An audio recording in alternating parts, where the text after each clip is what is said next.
Bonsoir tout le monde, vous allez bien? Je sais que vous ne pouvez pas me répondre, mais c'est pas grave, je dis quand même, est-ce que vous allez bien? Je vois les pouces, c'est bon, c'est bon.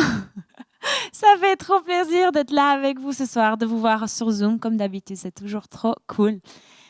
J'espère que vous vous éclatez bien avec cette série, Stay Positive ou Reste Positive en français.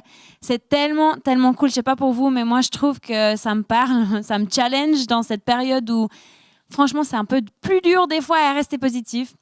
Et la semaine passée, Max, il a été chou, hein, vraiment. Il a été chou, il a dit, c'est pour ceux qui ont vu la semaine passée, il a dit que j'étais un exemple pour ne pas me plaindre. Et ça m'a quand même... Non.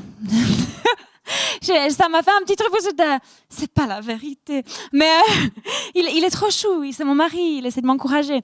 Mais je dois dire que la plupart du temps, je me sens plutôt comme un exemple de comment se plaindre. Hein. Je sais pas si c'est la même chose pour vous, mais je suis douée pour me plaindre, vraiment. J'espère que je suis pas la seule ce soir à être douée à se plaindre, j'espère pas.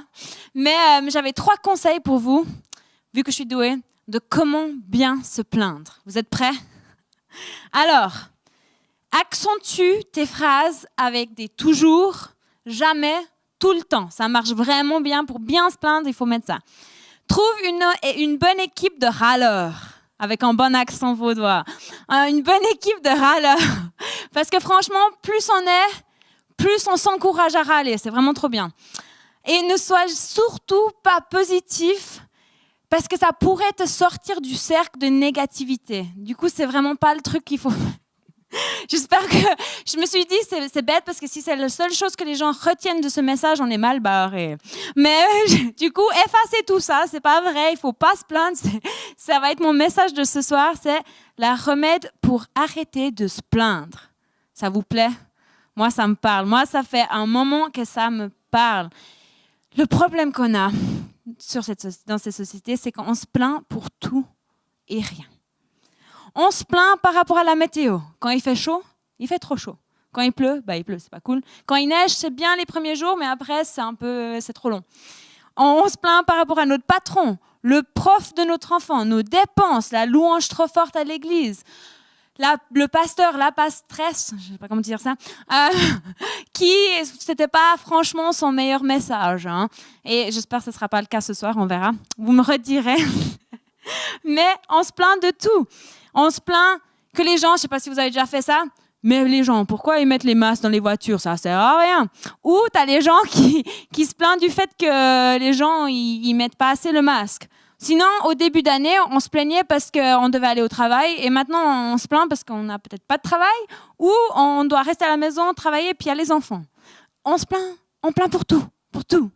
Mais là, ce que je vous ai décrit, c'est plutôt des petites choses, j'espère qu'on est d'accord, c'est plutôt, à part faire son travail peut-être, c'est des petites choses. Mais des fois, il y a des choses plus profondes et difficiles aussi à vivre. Par exemple, plus de travail, le cœur brisé par quelqu'un que tu aimais qui t'a blessé, quelqu'un proche de toi, ou peut-être tu n'as pas été vu ou entendu par tes parents, harcelé peut-être à l'école ou à ton job, ta santé va mal peut-être, tu es coincé dans une relation. Ça, c'est des choses qui sont pas des petites choses. Des petites choses, on se dit, c'est pas grave si on se plaint, c'est des petites choses. Ou voilà. Mais les grandes choses, on se dit, j'ai le droit de me plaindre. Je sais pas, on a ce côté, on se dit, mais c'est des grosses choses, c'est normal que je me plains et j'ai le droit. Mais je pense que Dieu veut nous amener ailleurs, qu'il y a quelque chose de plus grand et de meilleur. Parce que je me disais, en fait, je crois que je me souviens pas d'un moment dans ma vie où, avec du recul, je me suis dit, là, j'ai vraiment, ça m'a aidé de me plaindre. Ça a vraiment bien fait, j'ai bien fait de me plaindre, ça m'a gagné du temps. Non. Je sais pas si pour vous, oui, hein, mais moi, jamais, je me suis dit, jamais ça m'a aidé. Et du coup, j'ai lu un plan et cette phrase m'a vraiment parlé. C'était écrit, se plaindre crée des chaînes négatives, ça crée des chaînes négatives qui nous gardent attachés au passé. Et je pense que c'est vrai qu'en fait, quand on se plaint, ça ne nous aide pas à avancer. Ça nous crée des chaînes négatives qui nous gardent au passé, qui nous gardent attachés et qui ne nous laissent pas avancer. Et du coup, des fois, on se justifie. On se dit, mais j'ai le droit de me plaindre, j'ai besoin de me plaindre. Des fois, on se sent mal de se plaindre. Des fois, on se dit quand même, Ouais, je devrais peut-être pas me plaindre. Ouais. Et des fois, parfois, franchement, il faut être honnête, ça fait plaisir de se plaindre et râler un bon coup, non? Des fois, je sais pas si vous avez déjà dit cette phrase. Moi, je l'ai déjà dit à Max et Max, ça va. Mais là, j'ai besoin de râler. Là, ça me fait du bien de râler. J'avais besoin d'une journée où je râle. Nadia, tu es d'accord avec moi? C'est bien. Franchement, j'espère qu'on n'est pas les seuls avec Max, sinon voilà, on est mal barre de nouveau. Mais je pense que se plaindre, c'est une pollution émotionnelle. Et je pense que s'il n'y a pas que le Covid qui est contagieux en ce moment, je pense que se plaindre, c'est aussi contagieux. Et moi, je veux vous dire ce soir que je pense qu'on a une autre pandémie dans notre société, et c'est la pandémie de se plaindre.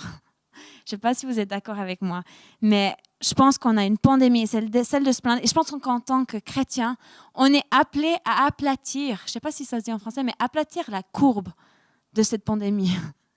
De cette pandémie. Et du coup, ce soir, c'est ce que je veux faire avec vous, c'est apprendre comment aplatir cette courbe.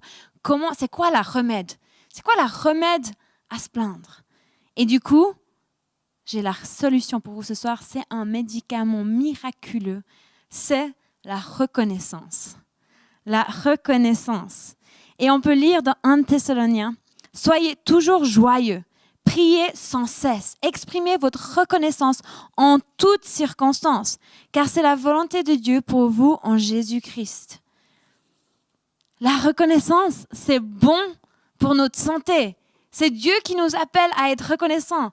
J'ai entendu parler que dans un article, dans un magazine de psychologie, il parlait de la reconnaissance et les bienfaits.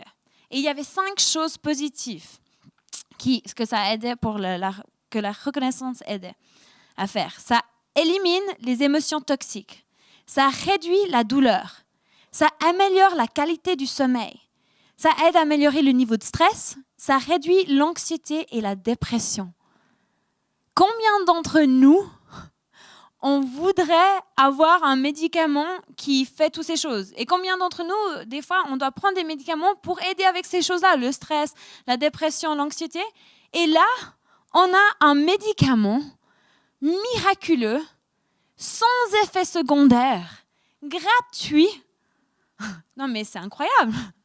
Ça ne veut pas dire qu'il faut arrêter les autres médicaments. Hein. Je dis juste en cas où ce soir.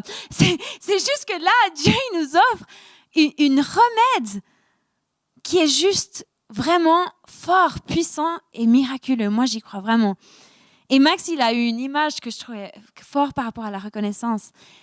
Il avait, ou plutôt râlé, il avait Eva dans les bras quand elle était petite et puis elle pleurait, puis lui, il a mis la bouteille dans sa bouche et puis elle continuait de râler. Et puis en fait, il s'est dit, mais en fait, c'est un peu comme ça avec Dieu. Des fois, on râle, puis on ne se rend pas compte qu'en fait, la solution, elle est dans notre bouche. Et puis je pense que c'est un peu ça. Des fois, on a cette tendance de râler. Et puis en fait, là, Dieu il nous offre ce remède qui est la reconnaissance. Et on n'arrive juste pas à fermer notre bouche pour prendre cette reconnaissance. Mais du coup, comment arriver à être reconnaissant? Parce que c'est beau de savoir qu'il faut être reconnaissant, mais c'est du job. Comment arriver dessus? Et je pense que, franchement, je sais pas, mais ça m'est jamais arrivé. Tu es en train de faire la lessive et tout à coup, paf, t'es reconnaissant. J'étais là, waouh, je suis tellement bien, j'ai de la paix. Ça m'est tombé dessus, c'est juste, wouhou, alléluia. Non, franchement, ça marche pas comme ça. Je pense que vous le savez, moi je le sais. Ça marche pas comme ça. Je suis pas en train de laver le caca à Mathéo en train de me dire, mais je suis reconnaissant. Non. D'où vient la reconnaissance? D'où vient la reconnaissance? Moi, je pense que c'est une compréhension qu'on a reçu quelque chose qu'on ne mérite pas. C'est puissant. Et on va lire dans Philippiens 4, un peu pour creuser ça. C'est une mouche. Réjouissez-vous en tout temps de tout ce que le Seigneur est pour vous. Oui, je le répète, soyez dans la joie. Faites-vous connaître par votre amabilité envers tous les hommes. Petite parenthèse, je ne pense pas qu'on peut être connu pour notre amabilité envers tous les hommes en râlant. Fin de parenthèse. Le Seigneur est proche. Ne vous mettez en souci pour rien, mais en toute chose, exposez vos besoins à Dieu. Adressez-lui vos prières et vos requêtes en lui disant aussi votre reconnaissance. Alors la paix de Dieu, qui surpasse tout ce qu'on peut concevoir, gardera votre cœur et vos pensées sous la protection de Jésus-Christ. Enfin, frères, nourrissez vos pensées de tout ce qui est vrai, noble, juste, pur, digne d'amour ou d'approbation, de tout ce qui mérite respect et louange. Je trouve tellement fort ces versets. Et dans la version second 21, il dit, oh là, il s'est écrit en lui disant aussi votre reconnaissance, mais dans la version second 21, c'est écrit dans une attitude de reconnaissance. Et je trouve tellement beau de dire, mais on doit être dans une attitude de reconnaissance. Ce qu'il faut se rendre compte avec ce verset et ces versets, c'est qu'il y a un contexte là derrière. C'est Paul qui les écrit et il n'est pas en train de bronzer sur une plage, en train d'écrire par rapport à la reconnaissance. Il est dans une prison en français, une prison, on va dire. Et il n'est pas bien. Il a tout pour aller. Je sais pas si vous êtes déjà retrouvé dans une prison. Moi, personnellement, pas encore. Mais je pense qu'à ce moment-là, tu dois être mal. Surtout quand tu sais que tu es innocent et que tu es là pour aucune raison. Il doit être mal. Et là, il écrit ces paroles. Il écrit « Réjouissez-vous ». Il écrit de dire à Dieu vos sujets avec reconnaissance. C'est juste hallucinant qu'il arrive à écrire ces choses, à être joyeux là-dedans. Et j'ai regardé dans le mot grec, réjouissez, ça vient de kairo. Mais en fait, ça veut dire être joyeux, être plein de reconnaissance. Mais en fait, le mot racine, c'est charis. Et ça veut dire grâce. Grâce. Et en fait, on retrouve ce mot charis dans le mot reconnaissance. Dans le grec, c'est eucharistia. Charis, il est au milieu de ce mot. Et en fait, moi, je pense que d'être reconnaissant, d'être plein de joie, comme j'ai dit avant, c'est quelque chose de plus profond. Ça vient d'un endroit plus profond. Je pense que pour beaucoup de choses, on doit aller plus loin que juste nos têtes. Pour certains trucs, on peut être reconnaissant, des trucs tout petits.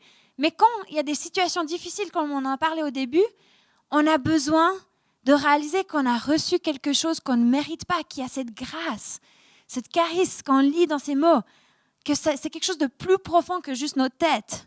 On a besoin du Saint-Esprit, cette révélation de cette grâce, de cette chose qu'on ne mérite pas, ce cadeau qu'on a. Et j'ai commencé à courir de nouveau. Et l'autre jour, je courais. Et je regardais devant moi. C'est une vue juste incroyable. Il y a les montagnes, il y a le lac de Gruyère. Et j'en profitais. Mais c'était facile à en profiter. J'étais en train d'aller en pente, je descendais, c'était incroyable, c'était facile. Ça courait tout seul. Je n'avais pas besoin de faire quoi que ce soit, mes jambes m'y suivaient. Du coup, c'était facile. J'ai apprécié, j'étais reconnaissante de cette vue. Je regardais ça, j'étais waouh, cette vue. J'étais tellement reconnaissant. Puis après, il y a eu le plat. C'était un poil plus dur là. En fait, il y avait la même vue, plus ou moins presque la même vue. Mais j'arrivais pas à autant apprécier ça. J'arrivais juste pas. J'étais là, c'est quand même plus dur. Je préfère que ça descendait. Et en fait, je trouve que quand il y a des moments durs dans notre vie, on oublie justement de regarder ce grande image. On oublie de lever nos yeux.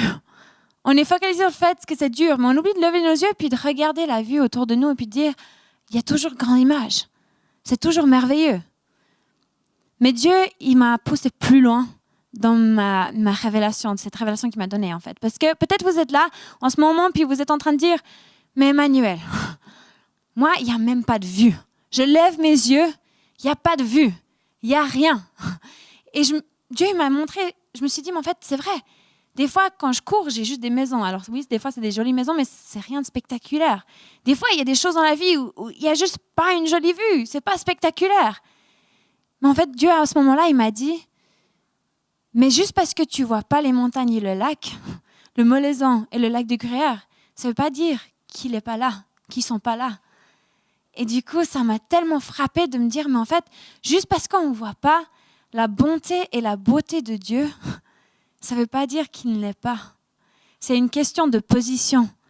C'est une question de position. Et ça m'a tellement travaillé, ça m'a tellement fait du bien de me dire, mais oui, en fait, même dans ces moments que j'ai pas l'impression comme si il est là, que je me plains, que j'arrive juste pas à voir la bonté, en fait, de me rappeler, ça ne veut pas dire qu'il n'est pas bon et qu'il n'est pas beau. Le molaison, il est là, le lac de rire, il est là, Dieu, il est là. Et il est bon. On a juste à changer notre position. Et je veux vous encourager ce soir. Mais bouge-toi ou bats-toi dans la direction de la reconnaissance. Vraiment, bats-toi pour aller dans cette direction de la reconnaissance jusqu'à ce que tu le vois de nouveau. Parce qu'il est là. Je suis convaincue avec tout mon cœur qu'il est là. Et du coup, ce soir, je veux parler de ce que ça veut dire concrètement. Parce que je trouve beau de parler de toutes ces magnifiques images et ces théories, mais je trouve souvent, des fois, on bloque après. On a toutes ces connaissances dans nos têtes et ça va pas plus loin. Tu sais, tu es là, mais je me plains de nouveau. Mais pourquoi? J'arrive juste pas à sortir de ce cercle de me plaindre. J'arrive pas. C'est dur.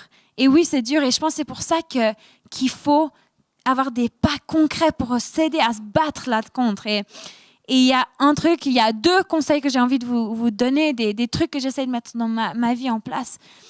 Le premier, c'est un journal de reconnaissance. Je l'avais avec moi, mais je l'ai oublié de prendre devant. J'ai un journal de reconnaissance. Et en fait, j'écris dedans parce qu'en fait, dans le message que j'ai entendu pour cette série par rapport à ce message, la femme du pasteur, elle a combattu l'anxiété et la dépression. Et en fait, elle a vraiment eu de la peine. Je crois que ça a duré vraiment des années où elle se battait là contre. Jusqu'à un jour, en fait, quelqu'un lui a dit qu'un journal de reconnaissance pourrait l'aider. Et elle, ça a été le déclic qui l'a aidée petit à petit à sortir de là, en fait. Mais elle a dit, le pasteur lui a dit elle a dit qu'au début, quand elle s'est mise devant ses pages, elle a commencé à écrire, elle était mais j'ai rien pour être reconnaissant. Tu veux que je dise quoi? Et en fait, ça commençait tout bêtement avec les trucs minuscules. Les oiseaux dans le ciel, le soleil qui brille. Et peut-être tu vas être au début avec ce journal de reconnaissance à rouler les yeux parce que tu es là, mais c'est nul. Mais petit à petit, pendant que tu écris ces choses, pendant que tu commences à laisser ces choses descendre dans ton cœur, ça va venir. La reconnaissance va venir. Et maintenant, aujourd'hui, il disait qu'elle a 1300 choses pour lesquelles elle est reconnaissante. C'est énorme. Et moi, j'ai commencé à faire ça. Et Dieu m'a vraiment... J'ai commencé, et c'est dur. Et Dieu, je sentais vraiment qu'il m'encourageait à chaque fois que je suis découragée d'avoir ce journal dans mon sac que je sors et que je commence à écrire. Je commence à écrire toutes les choses pour lesquelles je suis reconnaissant. Et je peux te dire qu'on voit la différence entre une page d'une journée où je vais bien et une page d'une journée où je vais pas tellement bien. J'ai regardé aujourd'hui quand je commençais ma prêche et je me disais, oh là là, ouais, c'est vrai qu'on voit la différence. Le jour où je vais pas bien, c'est très court et c'est dur à trouver des trucs pour lesquels être reconnaissant. Mais c'est ma manière de me battre, de me mettre en position pour voir Dieu, pour voir la beauté et la bonté de Dieu. Et la deuxième chose que je veux vous encourager ce soir, c'est le plan que j'ai lu. Et c'est de jeûner, de râler. Faire un jeûne de râler. Et je trouve ça incroyable. Parce qu'en fait, on pense à jeûner de la nourriture. Peut-être. Hein? Mais on pense à ces choses-là. On pense à jeûner peut-être les réseaux sociaux. Mais j'ai jamais encore pensé à jeûner, râler en fait. Je trouve ça incroyable. C'est tellement une bonne idée. Si on faisait ça en jeûne, les mauvaises choses, on les prive de notre vie. Et moi, je pense qu'il y a 2 choses qui vont arriver, qui vont se passer quand on jeûne, on fait un jeûne de râler. Premièrement, on va moins parler. Et pour ceux qui aiment parler, c'est une bonne chose. Parce que qu'est-ce qui se passe quand on parle moins? Parce que déjà, franchement, je sais que moi, je remplis bien l'espace, hein, mais quand on commence à moins râler, on parle moins. Et qu'est-ce qui se passe? On peut être plus attentif envers les gens. On a commencé à apprendre à mieux écouter, mieux entendre les gens.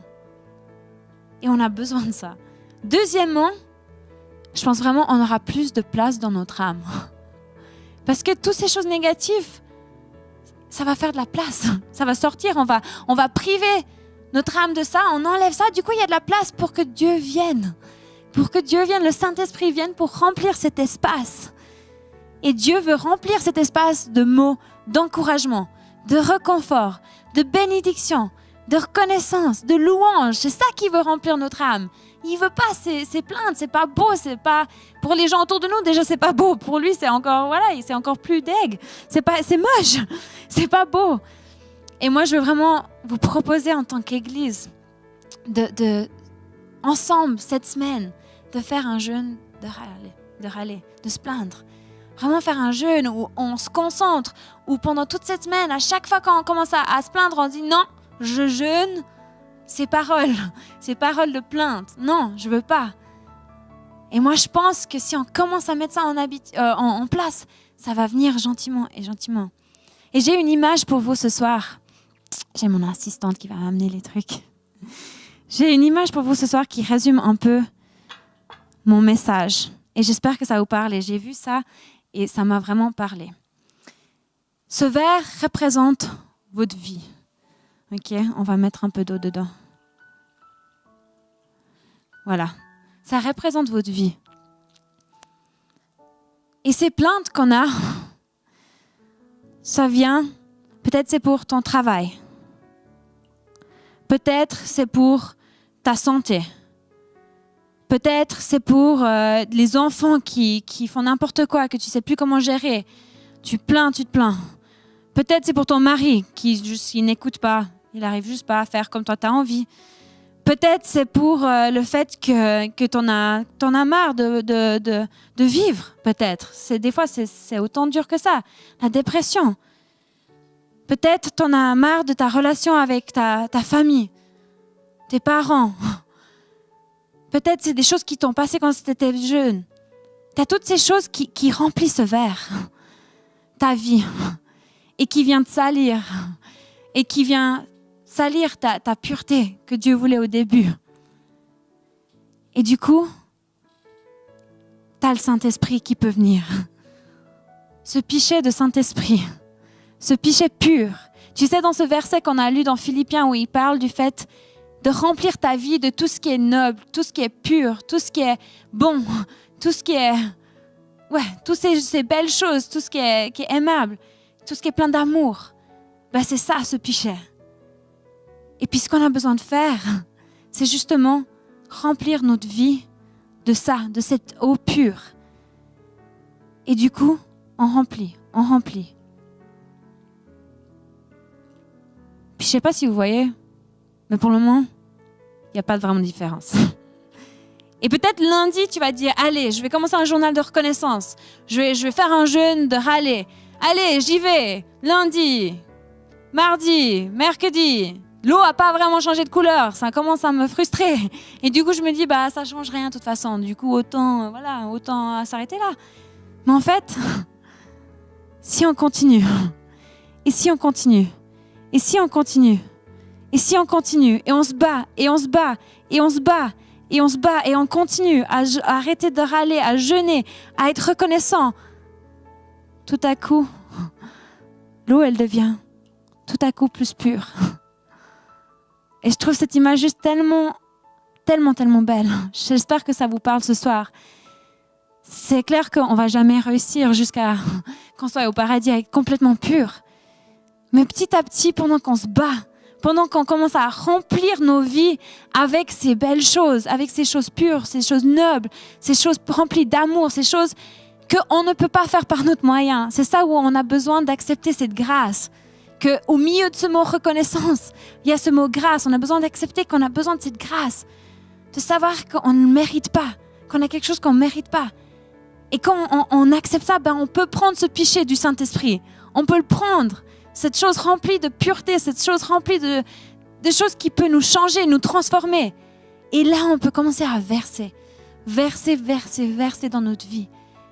Et moi, je crois vraiment très fortement qu'on va avoir un résultat. C'est pour ça que je me bats avec Dieu, parce que je sais que peut-être aujourd'hui, je me sens toujours très, très rouge, très, très sale, très, très à me plaindre encore. Mais moi, je suis convaincue qu'avec Dieu, on va arriver un jour à être plus comme ça, plus pur, plus plein de beauté.